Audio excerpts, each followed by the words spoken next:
পাবনা জেলার হিমায়তপুর গ্রামে একসময় বাস করতেন পরম পূজনীয় প্রাতঃস্মরণীয় শিবচন্দ্র চক্রবর্তী আর তাঁর ভক্তিমতী স্ত্রী মনোমোহিনী দেবী। মাত্র ৮ বছর বয়সে তিনি স্বপ্নে আগ্রা দয়ালবাগের দ্বিতীয় সন্ত সদ্গুরু শ্রী শ্রী হুজুর মহারাজকে দর্শন করেন।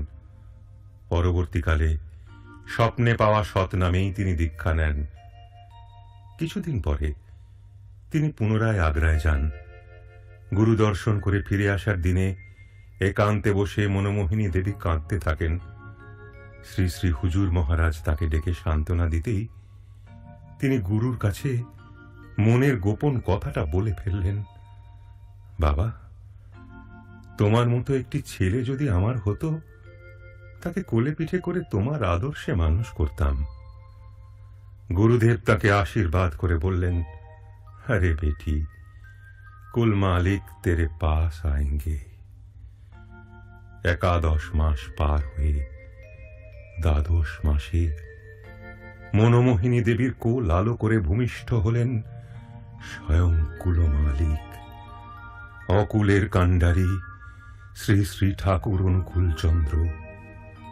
তাঁর আবির্ভাব লগ্নে দিব্য জ্যোতিতে ভরে উঠল গৃহ প্রাঙ্গণ।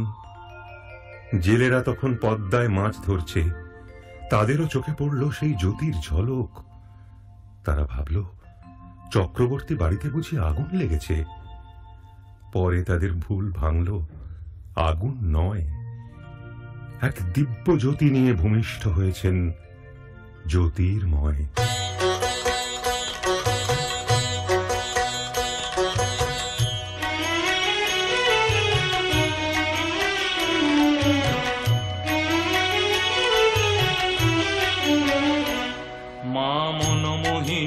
কোলে এলেন নন্দেরই নন্দন, মা মনোমোহিনীর কোলে এলেন নন্দেরই নন্দন। প্রেমেরই জোয়ারে, প্রেমেরই জোয়ারেতে ভরিল ভুবন, ভরিল ভুবন। মা মনোমোহিনীর কোলে এলেন নন্দেরই নন্দন, মা মনোমোহিনীর কোলে এলেন নন্দেরই নন্দন।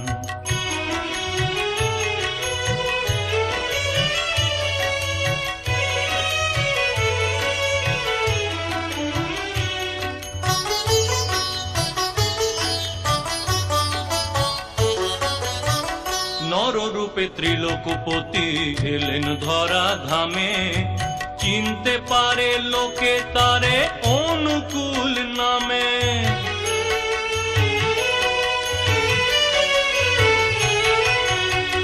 নররূপে ত্রিলোকপতি এলেন ধরা ধামে, চিনতে পারে লোকে তারে অনুকূল নামে। পাবনারি হিমায়তপুরে লোভিলেন জনম, পাবনারি হিমায়তপুরে লোভিলেন জনম। মনোমোহিনীর কোলে এলেন নন্দেরই নন্দন, মা মনোমোহিনীর কোলে এলেন নন্দেরই নন্দন।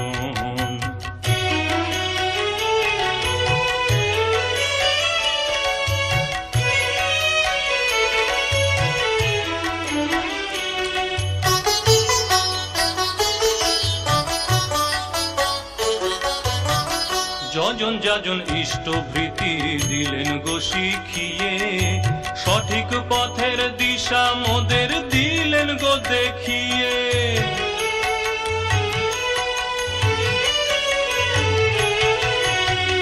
যজন যাজন ইষ্টভৃতি দিলেন গো শিখিয়ে, সঠিক পথের দিশা মোদের দিলেন গো দেখিয়ে।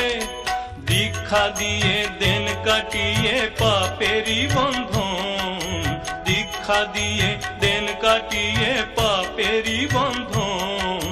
মনোমোহিনীর কোলে এলেন নন্দেরই নন্দন, মা মনোমোহিনীর কোলে এলেন নন্দেরই নন্দন।